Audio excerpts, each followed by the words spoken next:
Meu nome é Paulo Matos, eu estou falando aqui com o Eduardo Félix. Você se apresentaria, Eduardo? Eu sou hoje um líder global de excelência operacional de uma empresa multinacional de óleo e gás, mas sou um entusiasta sobre liderança, um apaixonado sobre liderança, sobre pessoas. Então eu estudo demais, estou na minha quinta pós-graduação, fazendo agora sobre neurociência e comportamento, de tanto que eu gosto de entender como as pessoas funcionam, como eu funciono, como as pessoas funcionam. E estudei programação neurolinguística no nível de master, estudei coaching no nível de master, estudei mentoria no nível de master. Então, estudo demais pessoas, porque eu acredito que a principal característica, a competência da liderança é entender como as pessoas funcionam. E mais do que isso, eu acredito que pessoas felizes rendem mais. Uma das minhas pós-graduações é em psicologia positiva. E trabalho com esse foco de como levar felicidade para o meu time, para a minha família. Principalmente por isso, porque eu sei que elas vão render mais a direção que elas querem, a melhor versão que eles querem para a vida deles.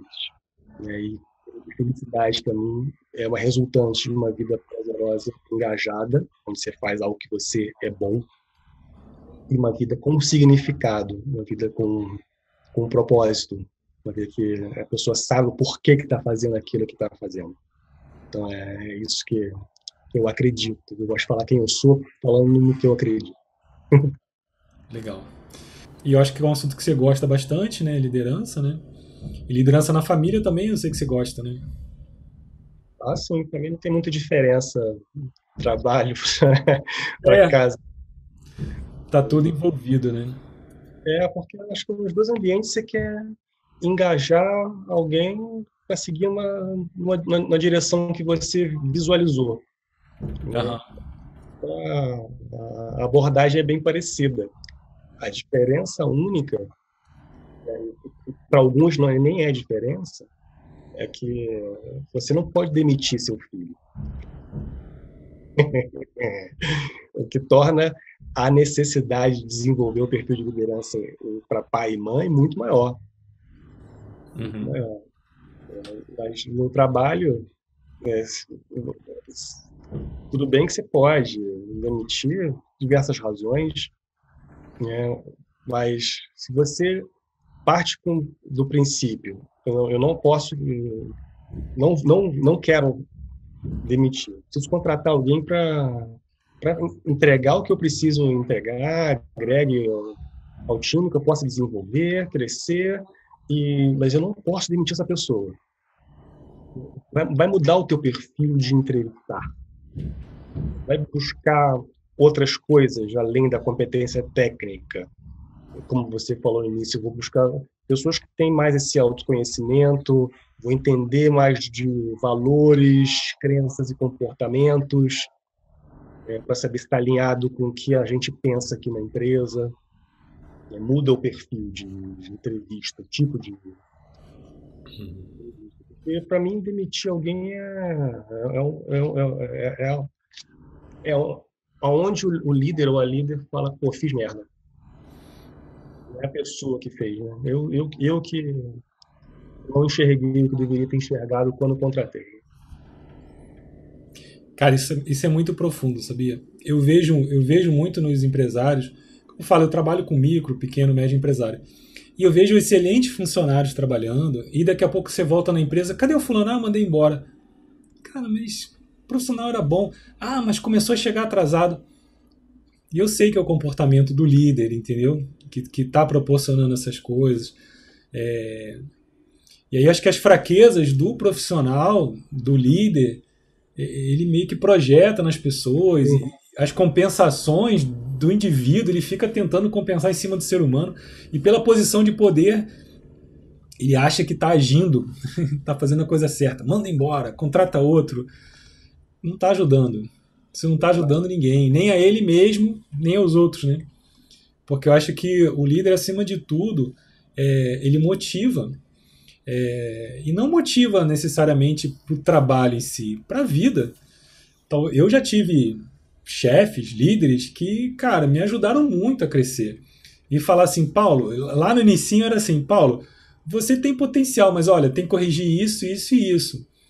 E aí é duro, né, você ouvir essas críticas, mas ao mesmo tempo, quando você identifica que aquela pessoa é um líder, você fala assim, olha, talvez eu tenha realmente que melhorar.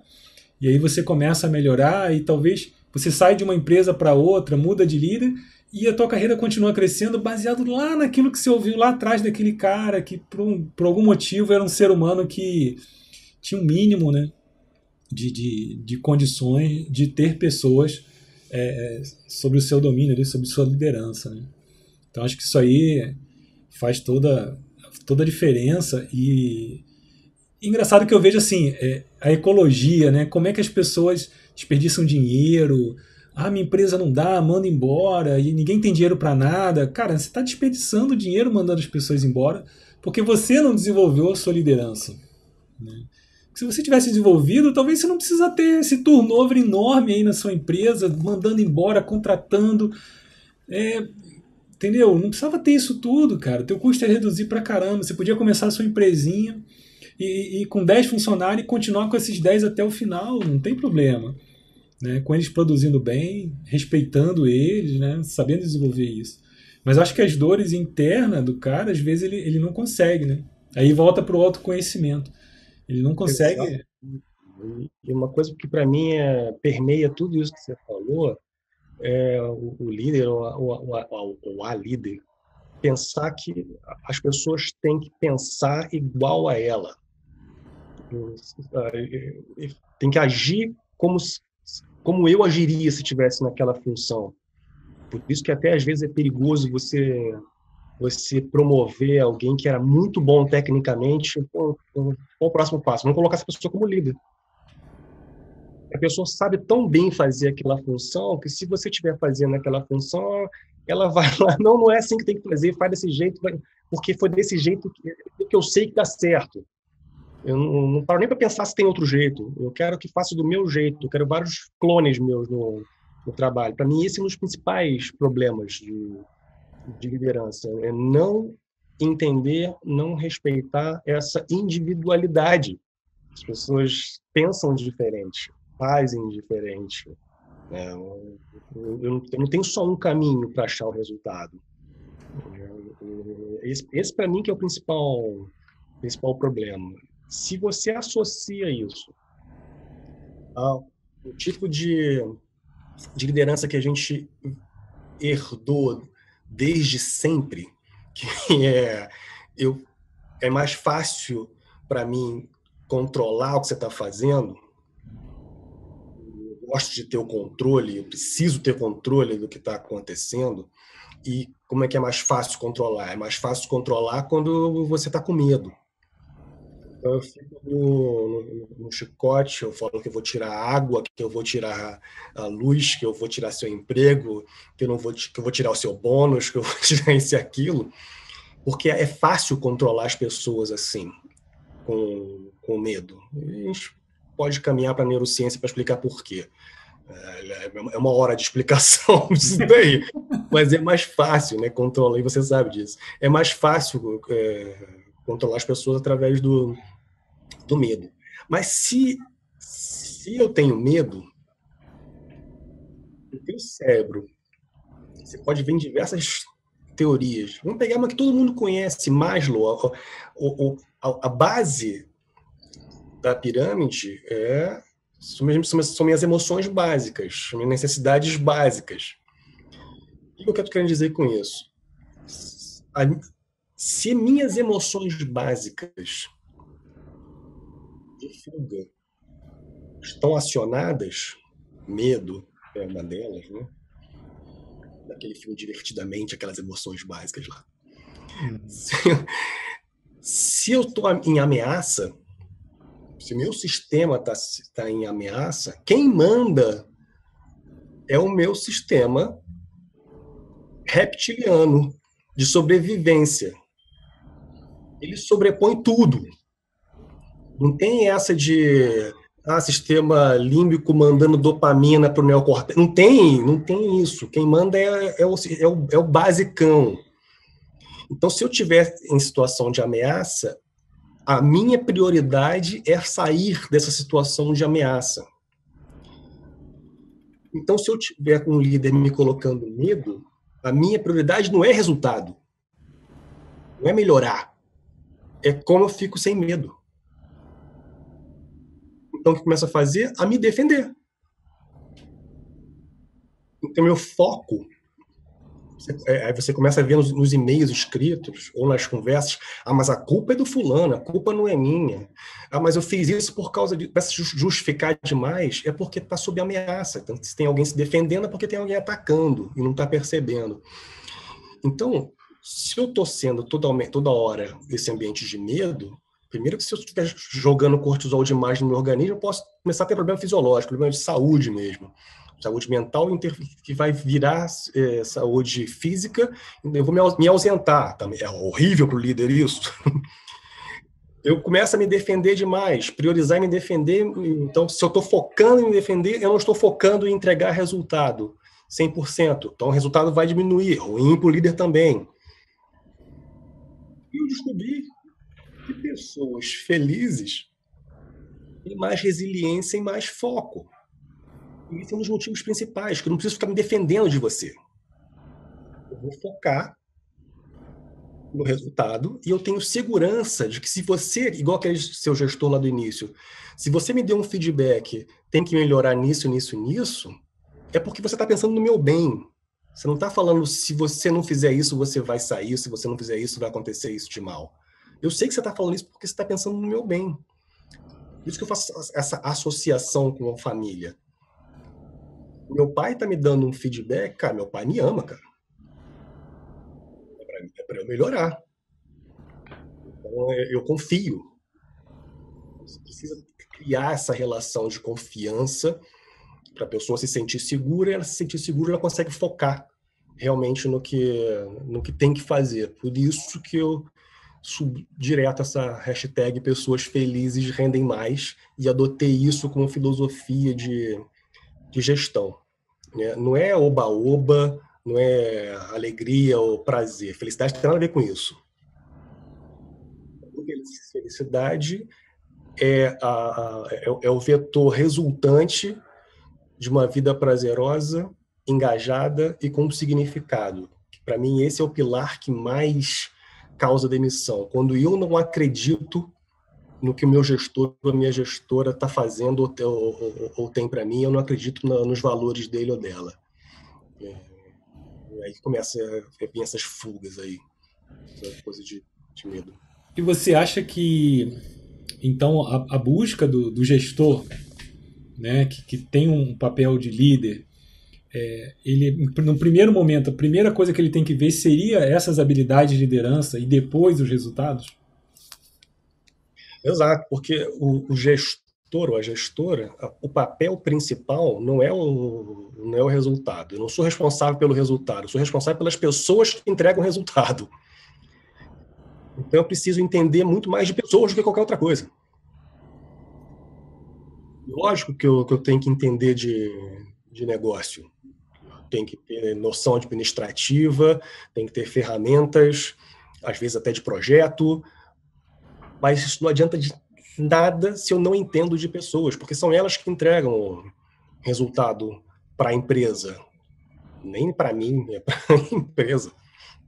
Então, para mim, a competência principal de liderança é entender de pessoas, entender como cada um funciona, entender como cada um se sente valorizado, como cada um se sente motivado, engajado, satisfeito, resiliência, como eu consigo influenciar, que tipo de comunicação funciona mais com aquela pessoa, que tipo de feedback funciona melhor, como que é a estratégia de convencimento da pessoa, para saber se ela se convenceu de que vai fazer aquela atividade, que aquela atividade é para ser feita daquela forma, naquela velocidade.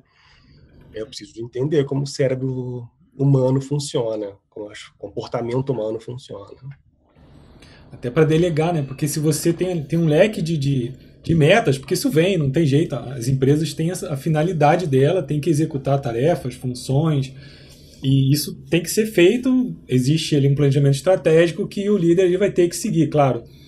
Mas se você não sabe quem são os seus colaboradores, quem são os seus parceiros ali, aquelas pessoas que estão ali com você, qual a necessidade de cada um, de atenção, de desempenho de função, de gratificação também, estou falando certo, né? Gratificação também, que cada um tem uma necessidade, né? Tem pessoas que às vezes não dá tanta importância para um tapinha nas costas, não está tão preocupado com isso. Outras elas precisam disso. Elas, nossa, você gostou daquele relatório?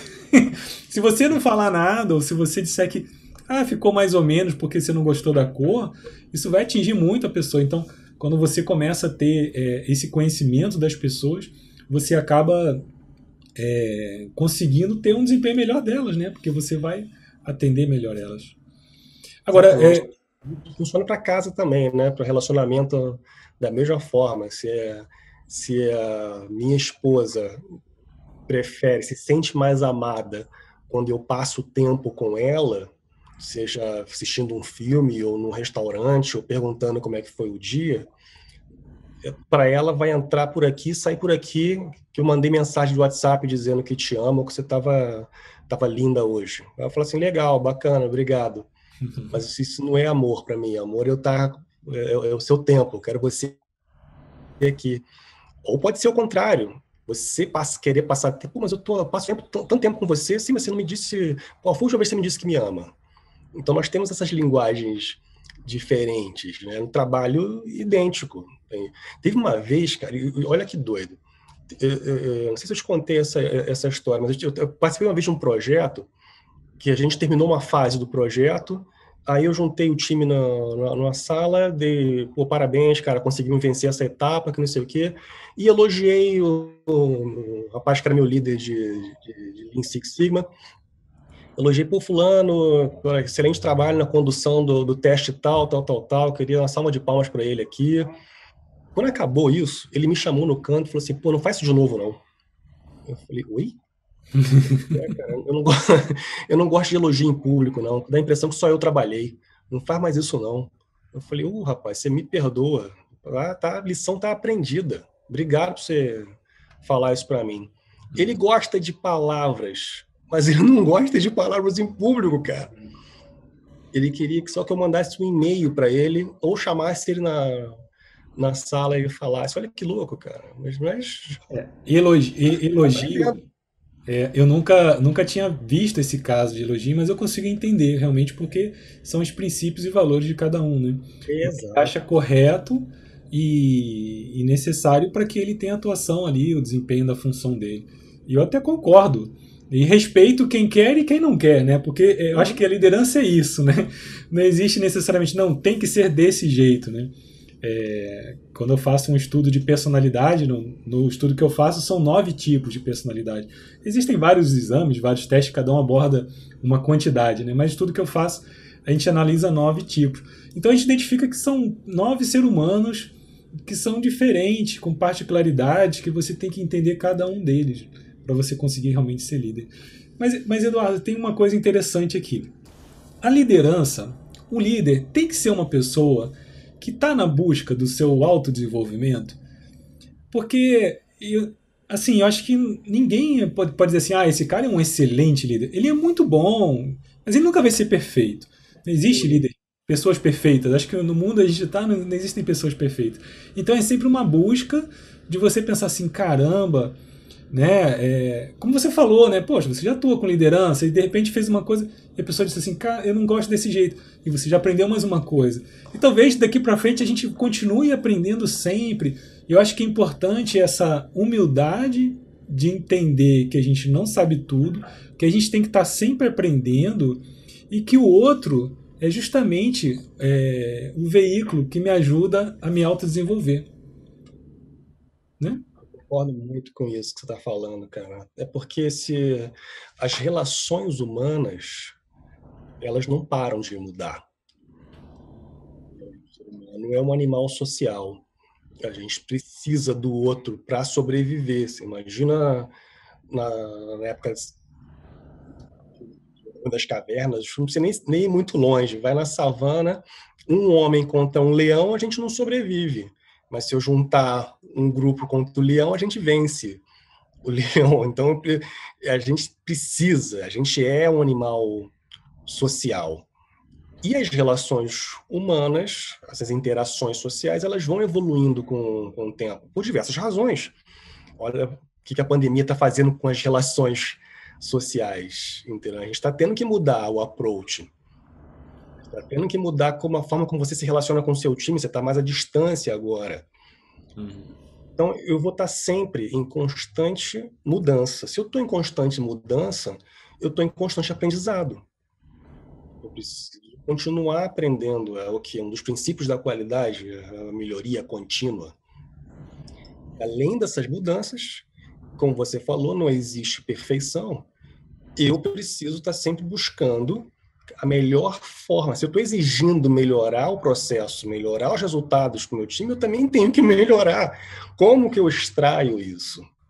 Como que eu faço isso acontecer? Eu ajudo isso a acontecer? Então, esse é o motivo 2 para mim, de você precisar estar com esse autoconhecimento, até para eu entender onde estão minhas sombras, onde está minha fraqueza, o que eu preciso mudar, o que eu preciso me adaptar, adequar ao time, à situação, ao ambiente externo da empresa e o interno, para, como você falou também lá no início, ter o melhor planejamento estratégico para que meu time execute. Então, o autoconhecimento é o coração disso. Se eu não buscar me desenvolver e crescer, a partir do princípio que eu já sei, então eu já estabeleci qual é o limite. Se eu já sei, constantemente é aquele resultado que eu vou esperar. Como as coisas mudaram e as pessoas mudaram, aquele resultado começa a não acontecer. Aí eu me frustro. Aí eu vou dar porrada no meu time pensando que o problema está com eles, não está comigo. Quando, na verdade, era o autoconhecimento, era o autodesenvolvimento que era para ter solucionado esse problema. Né? Engraçado, acho que a gente entrou num nível bem profundo de liderança, já conversamos algumas coisas bem profundas, mas acho que é importante a gente destacar também o básico ali da liderança, né? Às vezes o líder começa, não, porque meus funcionários falam palavrão, ou eles chegam atrasados, eles não se vestem direito, adequadamente, não sabem se comportar.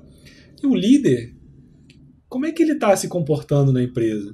Ele chega atrasado, fala palavrão, não sabe se comportar, não se veste direito. Assim, sempre acho que é bem básico na liderança, que a gente não para às vezes para perceber, né? Mas é importante a gente falar, deixar claro para quem está ouvindo a gente, quem está assistindo. Uma frase que eu aprendi no exército, eu não lembro quem é o autor dessa frase, mas falava que a palavra conduz e o exemplo arrasta. Exatamente. Eu já tive experiências de empresas, até hoje, tá? Até pela web está acontecendo isso.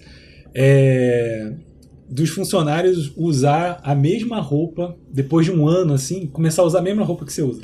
Eu chego nas empresas, às vezes o cara tá usando calça jeans, tênis, uma blusinha, e aí eu ia mais social para a empresa, blusa mais social. Daqui a um ano já tá todo mundo assim, e ainda vem me perguntar se, o que você acha da gente ter um uniforme?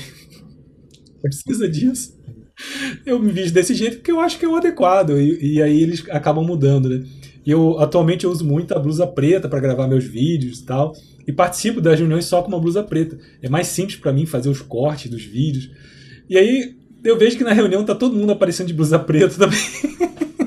É muito engraçado. Olha só. As pessoas do time, né? Não falam nada, eles não falam nada, né? É muito engraçado isso.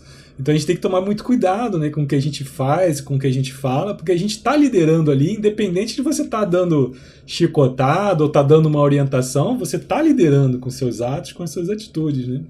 Isso, tá através do que a gente consegue mudar, o que a gente consegue influenciar é o ambiente. O ambiente forma comportamentos, melhor do que forma, o ambiente molda comportamentos e valores. Então, a forma como você age, influencia o ambiente, vai influenciar o comportamento das pessoas. Só se você vê em casa. O que você às vezes reclama de seus filhos, provavelmente você faz a mesma coisa que eles. Que a psicologia fala de projeção também, né? Você projeta. Eu só consigo enxergar nos outros porque eu já experimentei isso. Sim. Se você não tem isso dentro de você, de bom ou de ruim, fica difícil de encontrar no outro, né? Isso aí.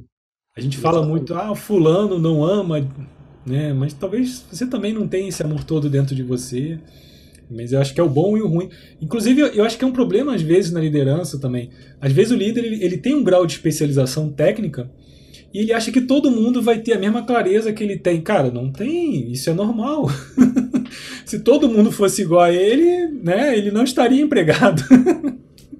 Então a gente tem que entender que ninguém tem a mesma clareza, né? E a gente tem que se comunicar de acordo com cada um. E a gente também tem as formas de percepção, de entendimento, de se comunicar, né? Visual, auditivo, sinestésico, não é isso? Sim. Sistemas representacionais preferenciais cerebrais, né? Cada um responde de uma maneira melhor, de novo, pelo seu sistema de crenças, valores e sua história de vida, foi te fazendo responder de maneiras diferentes. Essa habilidade de comunicação é basicamente o coração da PNL. Olha, como identificar os padrões de linguagem de cada um para poder ajudar na mudança ou na direção do resultado.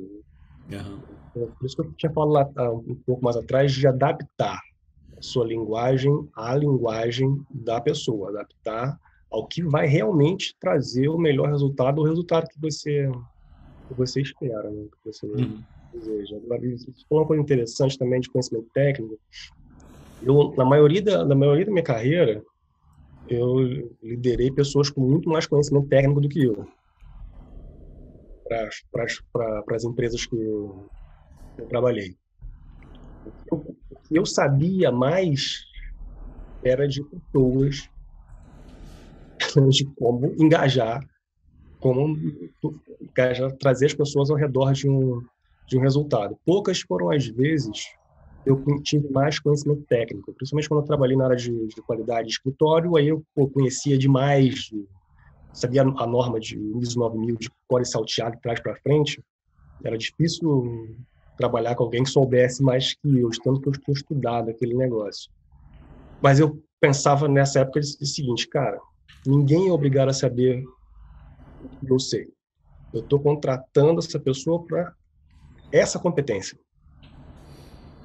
Não precisa pensar igual a mim. Até porque se duas pessoas pensam igual, uma delas é dispensável. Quem garante que não sou eu? o dispensável. Então eu tinha esse cuidado, cara. Ainda mais, se a pessoa é estagiária, eu vou exigir que ela conheça a mesma coisa que eu, que tô 10, 15 anos estudando esse negócio. Não faz sentido, deixa de ser covarde, cara. De cobrar isso de um estagiário. Seja o contrário.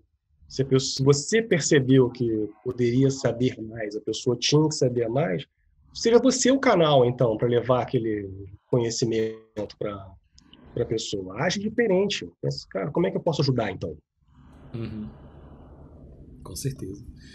E, Félix, me diz uma coisa. O pensamento do líder, o que ele pensa, influencia na liderança? Influencia, porque seus atos são consequência dos seus pensamentos. Né? Quer dizer, a gente tem que tomar cuidado até com os pensamentos, né? Que às vezes você tá ali todo arrumadinho, bonitinho, mas tá pensando um monte de bobagem, coisas que não tem nada a ver, ou seu pensamento viaja o tempo todo, sai ali daquele local, você não tá presente na frente da pessoa que tá contigo. Isso com certeza vai impactar também no teu processo de liderança, né? Com certeza, não só... tem vários prismas para a gente olhar, ou vários lados do prisma para a gente olhar essa questão de pensamentos. A gente pode encarar isso como uma questão de foco. Estou pensando porque eu tenho vários outros problemas e eu não estou conseguindo me concentrar ou focar na situação que eu estou lidando naquele momento. Essa é uma das formas de se encarar essa questão de influenciar, como o pensamento influencia. A minha de realidade é diferente da sua percepção de realidade ou dos outros. Meu mapa de mundo é diferente, porque a gente tem metaprogramas na nossa cabeça que são filtros em relação a trocentos trilhões de informação que a gente recebe ao mesmo tempo. Então, nosso cérebro filtra a informação. Por isso que eu falo de mapa, porque quando você desenha um mapa, você distorce alguma informação, você deleta alguma informação, você não desenha tudo que você está vendo na rua, né? Quando você está fazendo um mapa, você deleta alguma informação e você generaliza outra. Já tudo que é azul é água, por exemplo. Você generaliza, deleta e distorce a informação. É isso que a gente aprende na PNL. Então, eu faço isso, você faz isso com o seu filtro, então você está enxergando a realidade de maneira diferente. Então, se eu pensar que você tem o mesmo filtro que eu vou assumir que você entendeu algo quando você pode não ter entendido, pode ter entendido de uma maneira diferente. Muitas vezes eu pergunto para ela, fala para mim com as suas palavras o que você entendeu do que eu falei, antes de fazer uma tarefa. Então, essa é outra forma de como teus pensamentos podem te enganar.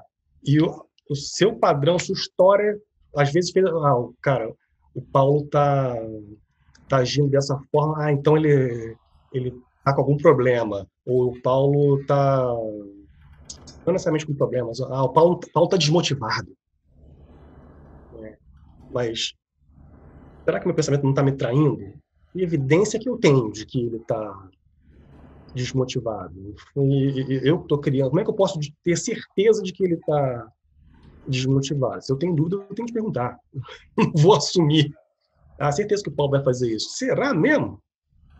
Se eu tenho dúvida, eu pergunto. Paulão, tudo bem com você? Tá tranquilo? Você tá... Será que talvez se você pensa que o Paulo está desmotivado, você acaba desmotivando ele? Porque pode ser. Pode ser, cara. Eu tive alguma história no passado com pessoas com tatuagem. Você não confia muito em pessoa que tem tatuagem. Então você já cria um preconceito. Uhum. Você não vai aberto para entender ou para escutar ou para absorver informação. Pode ser esse preconceito. A pessoa tem valores diferentes do seu. Não gosto de trabalhar com ele pensa diferente, ele faz diferente. Graças a Deus que nós somos diferentes. Eu posso estar enxergando uma solução que você não está enxergando.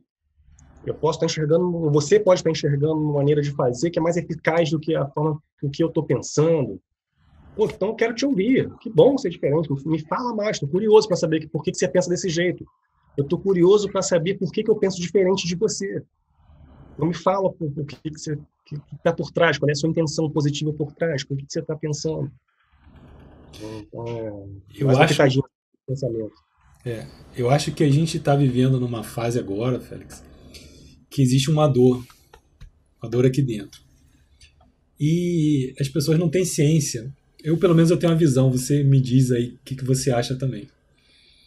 A gente experiencia o mundo através do outro. A gente experiencia a beleza, a raiva, o amor através do outro. Você toca violão, né? Você gosta de tocar violão. Eu não toco.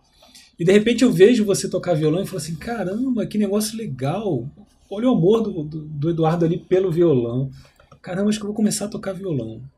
E aí daqui a 10 anos a gente se encontra e você fala, e aí, Paulo, tudo bem? Pô, vamos tocar junto? Falei, caramba, você já sabe tocar violão? Pô, cara, aquilo me inspirou lá atrás.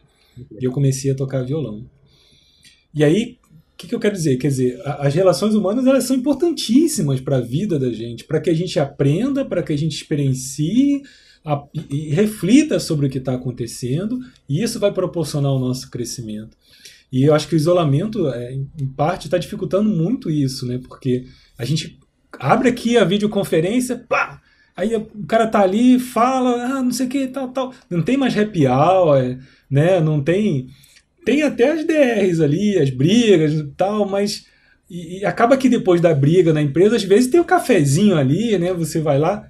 Não, aqui não tem. Você desliga, você tá na tua casa ou no seu escritório, não fala com ninguém, absorve aquilo ali, e aí fica mais difícil, né? Fica mais complicado, né?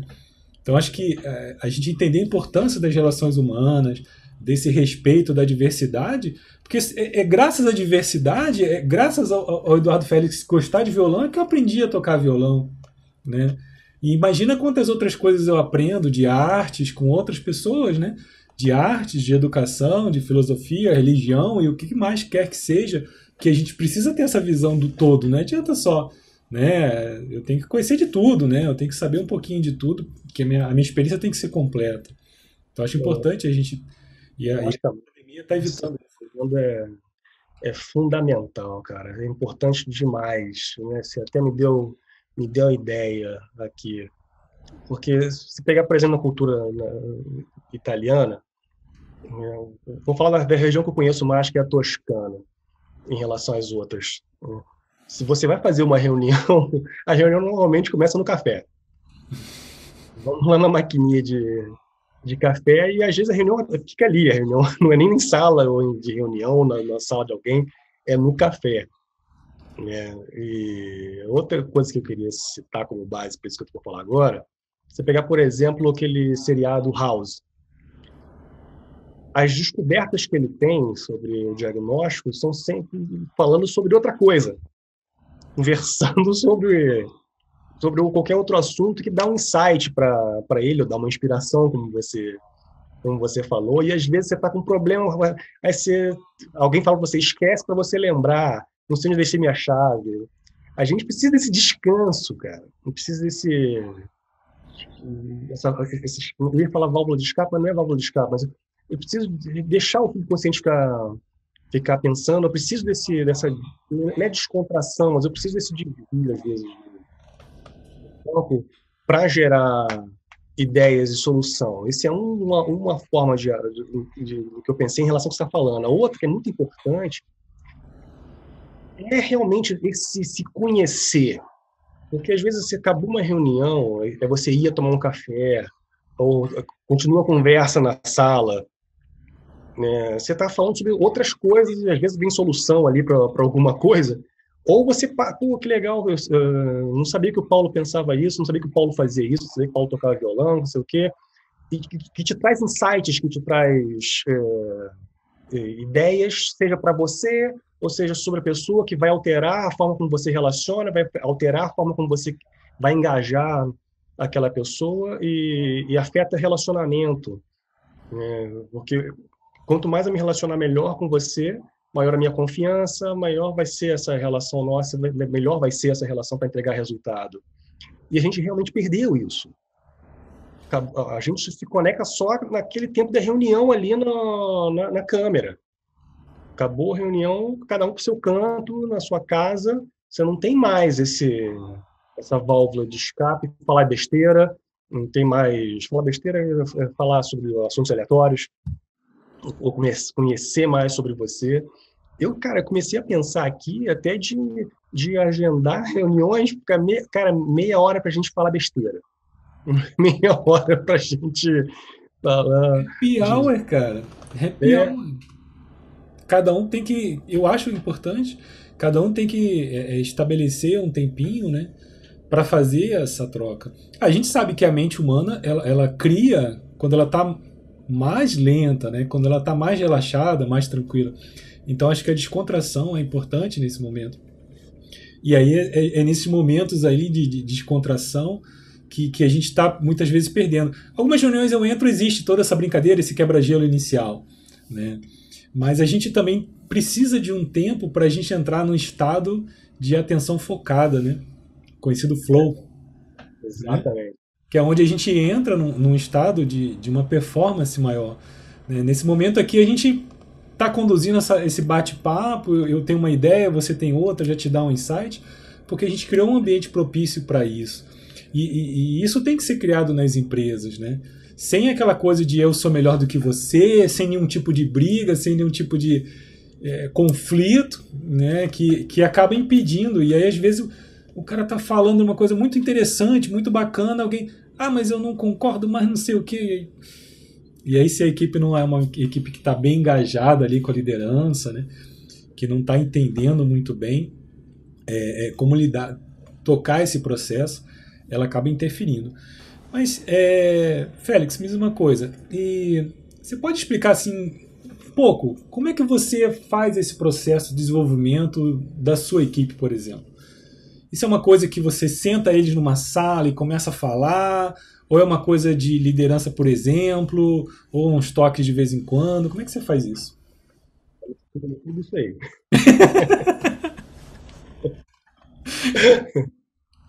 Se eu pegar minha última função, eu estava gerenciando uma planta de reparos de turbina em Petrópolis. Eu tinha uma equipe de liderança direta comigo de 7 pessoas, cada um com seus times, né? A gente tinha uma reunião todo dia, no início do dia, ó, isso que vai acontecer hoje. Reunião de meia hora.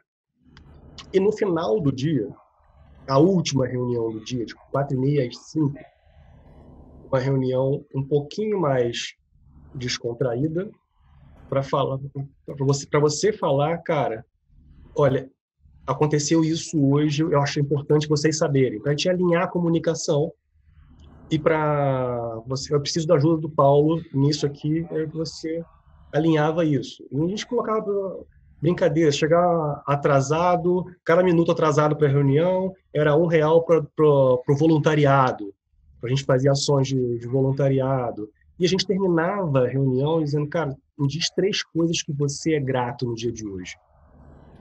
Eu agradecer o Paulo, a ajuda que ele me deu na ferramenta tal, que não sei o quê, para você criar mais emoções positivas.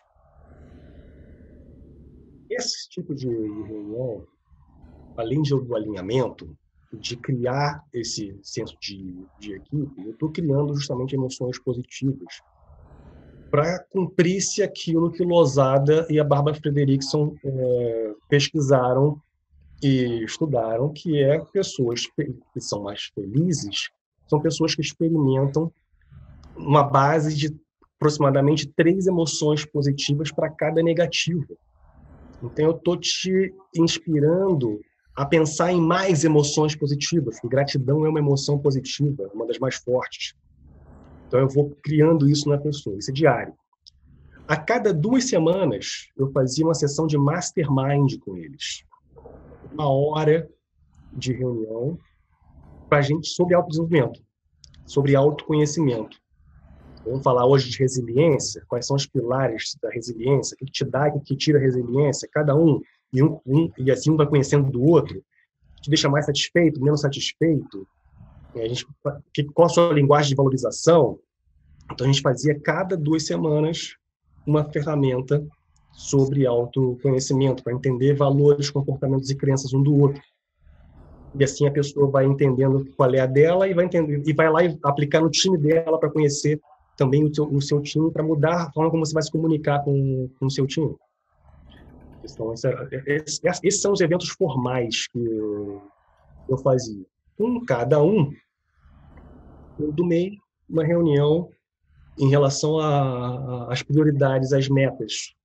Mas a conversa é o que eu posso fazer para ajudar você a entregar as suas metas, porque o mais interessado no resultado sou eu. Eu não vou fazer reunião para tipo, que meta você não está entregando, não sei o quê, dá um jeito. Não estou ajudando em nada. Então, fazer reunião para, o que precisa acontecer? Precisa de ajuda de quem? Alinhamento, se estiver fora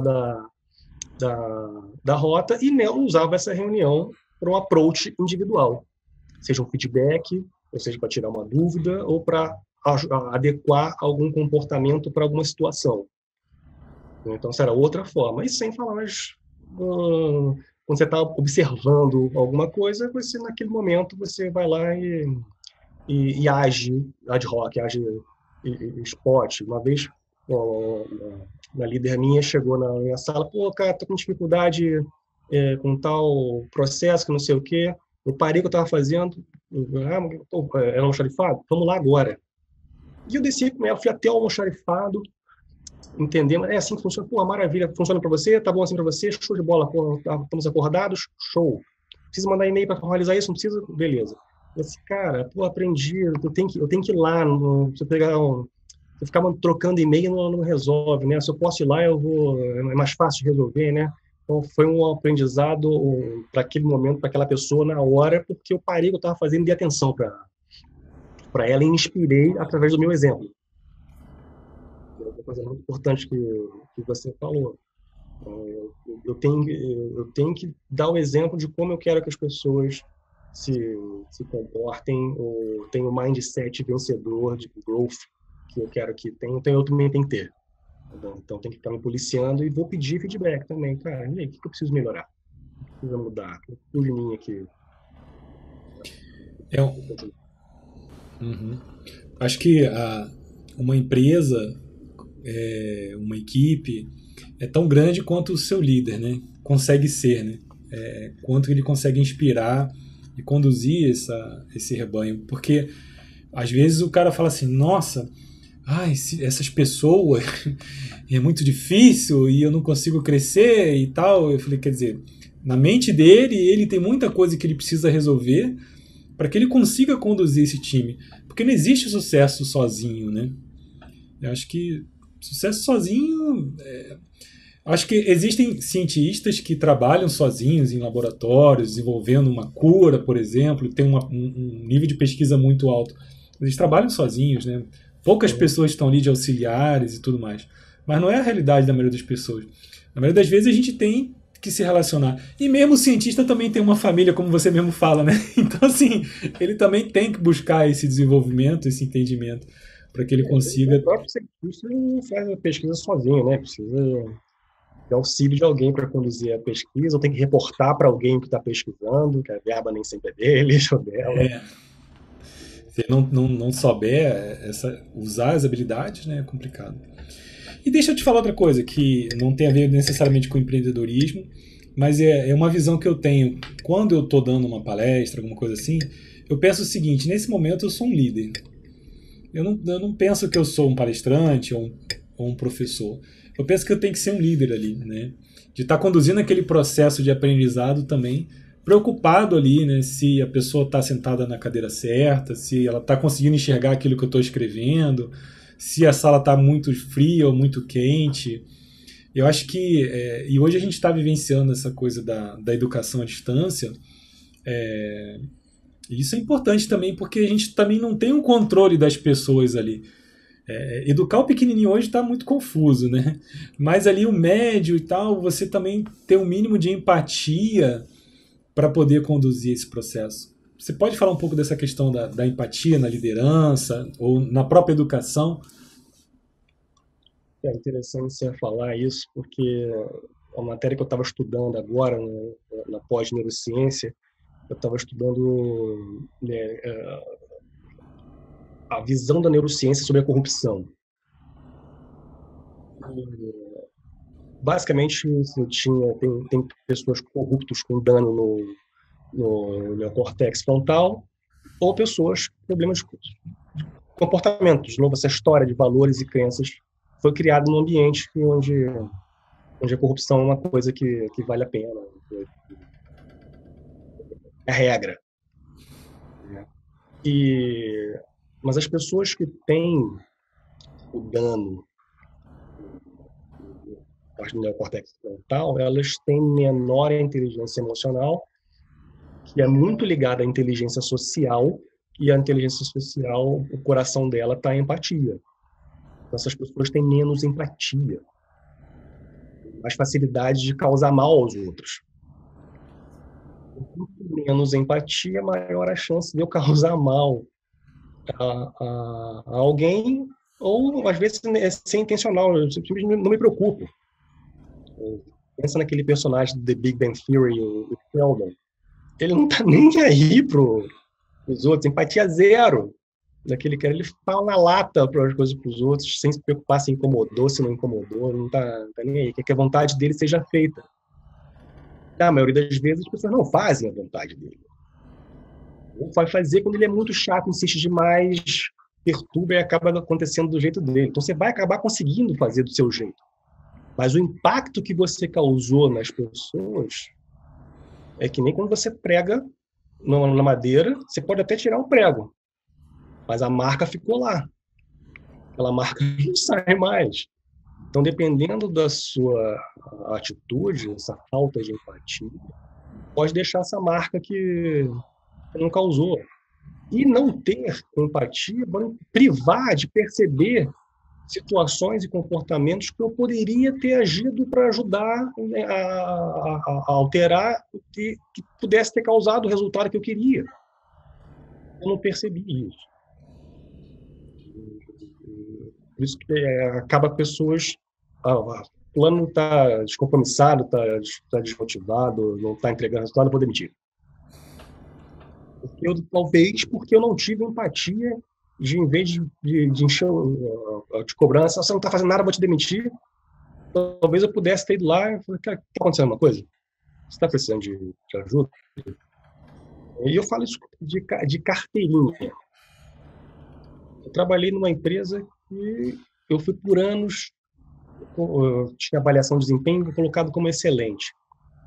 E de repente, mudou a forma como eu estava sendo avaliado por conta disso. Porque não veio conversar, porque eu não acreditava no que ele acreditava, mas não veio conversar. Cara, você está precisando de alguma ajuda? Está acontecendo alguma coisa? Quando eu ia conversar, não tinha essa abertura. Então eu falei assim, cara, eu não vou fazer isso nunca com o meu time. Se tiver alguma divergência, alguma coisa que eu estou percebendo, antes de eu taxar ou colocar um label, eu vou lá perguntar. Cara, o que tá pegando? O que está acontecendo? Se só faz isso se você tiver empatia. Então, não ter empatia pode influenciar demais negativamente o resultado. Demais. Então, para mim, inteligência social é uma das coisas primordiais que a liderança precisa aprender. E empatia é só um dos pilares da inteligência emocional, social. Você tem trabalho em equipe, você tem sintonia, você tem que estudar. Aliás, tem um livro muito legal do Daniel Goleman, Inteligência Social, que ele fala esses 6 ou 7 pilares da inteligência social. O que eu preciso desenvolver mais para ter mais inteligência social, porque isso é mais importante que qualquer habilidade técnica. Entender relações humanas, interações humanas. Se eu não souber isso, eu não consigo influenciar, não consigo inspirar. Legal. E no caso do professor, todas as características da liderança, né? Porque se ele é um professor, ele está ali conduzindo, ensinando, transformando, e se ele não é uma pessoa talvez não tão boa, ele está passando aquilo ali para as pessoas também. E muitas vezes ele está criando pessoas ali, seres humanos, que também vão refletir essa pessoa, né? Acho que ali também é um momento que o professor ele é muito importante na formação do ser humano, desde os pequenininhos, né? Começando lá dos pequenininhos e vai adiante aí até o doutorado que seja, né? Que você precisa ter pessoas que te ajudem nesse processo e dê exemplos sinceros, né? De que como deveria ser um ser humano. Agora, não é uma busca fácil também, né? Porque acho que a gente pensa assim, eu sou um ser humano, eu respiro, eu tenho CPF. Será? Ser humano é uma coisa muito profunda. Ser humano, né? Ter empatia, saber liderar, saber ensinar. São muitas coisas que um ser humano precisaria ter. E acho que a gente está na busca de ser humano, né?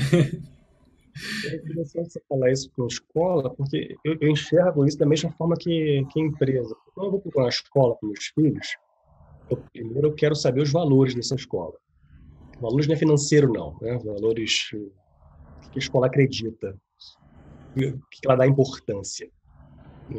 Está alinhado com os valores que eu quero para a educação dos meus filhos? Beleza. Mas nem todo professor naquela escola vai jogar de acordo com aqueles valores. Na empresa é a mesma coisa. Eu tenho valores da empresa, gosto de trabalhar nessa empresa porque ela tem esses valores, mas vão ter alguns líderes que não vão compartilhar esses valores.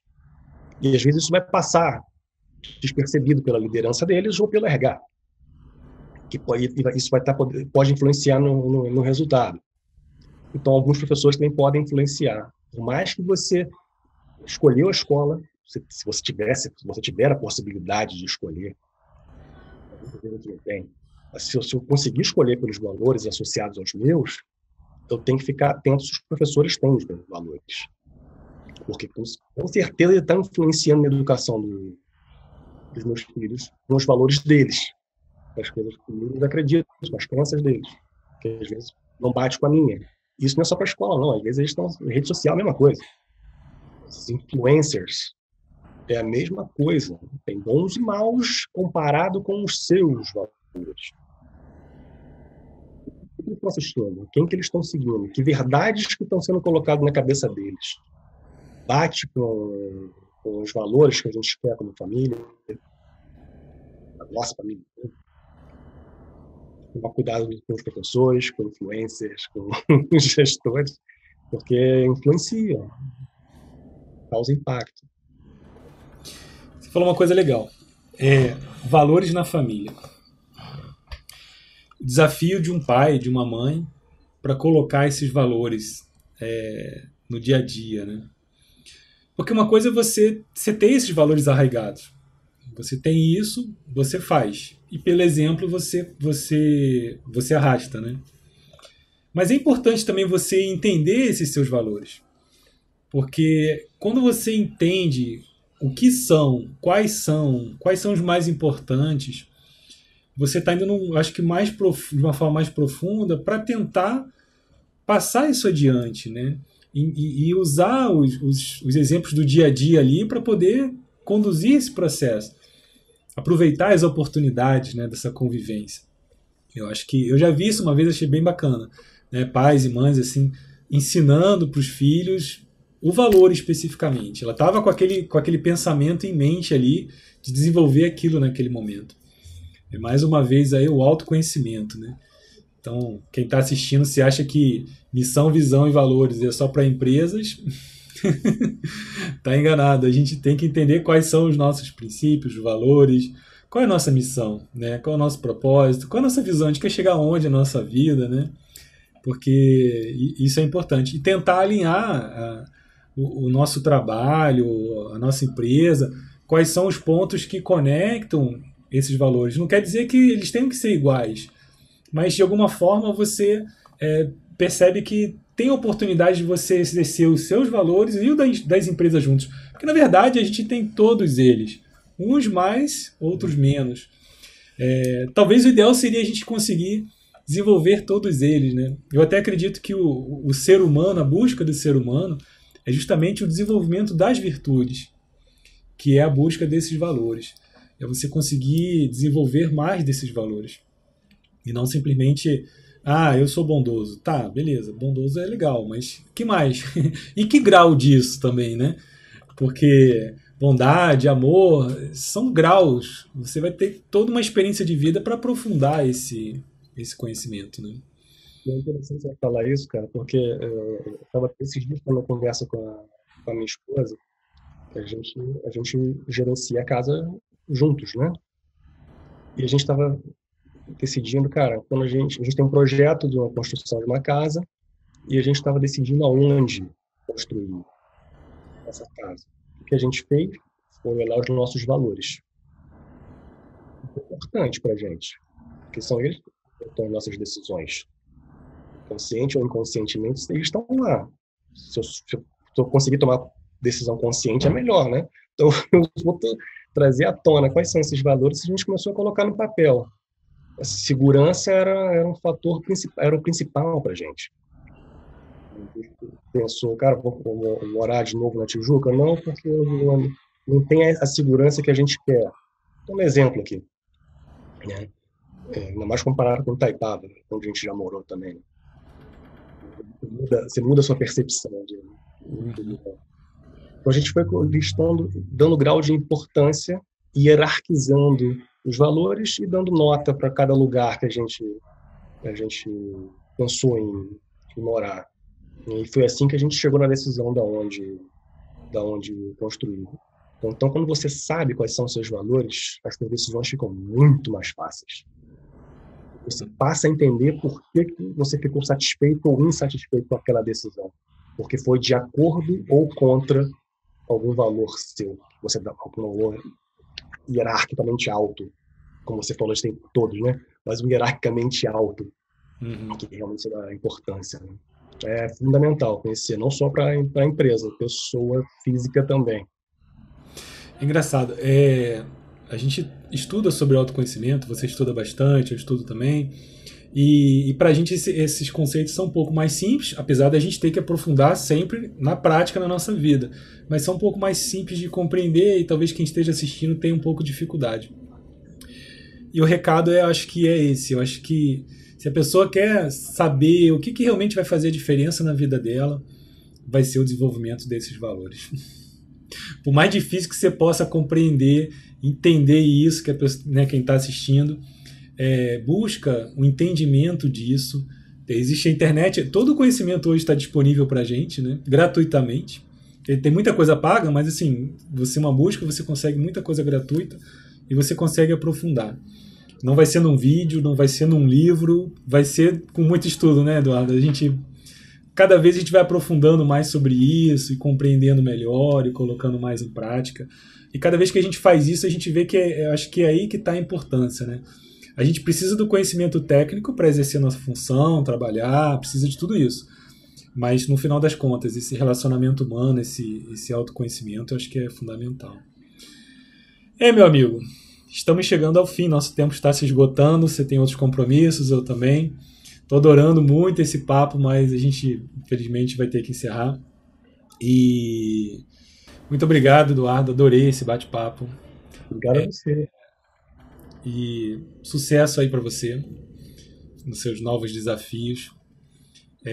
Espero daqui a um tempo a gente poder bater mais um papo aí, você estudando aí, sempre trazendo coisas novas aí pra gente. Tá bom? Obrigado a você. Obrigado pelo seu tempo. Obrigado pela parceria. Beleza. Um grande abraço. Excelente. Sucesso. Todos nós.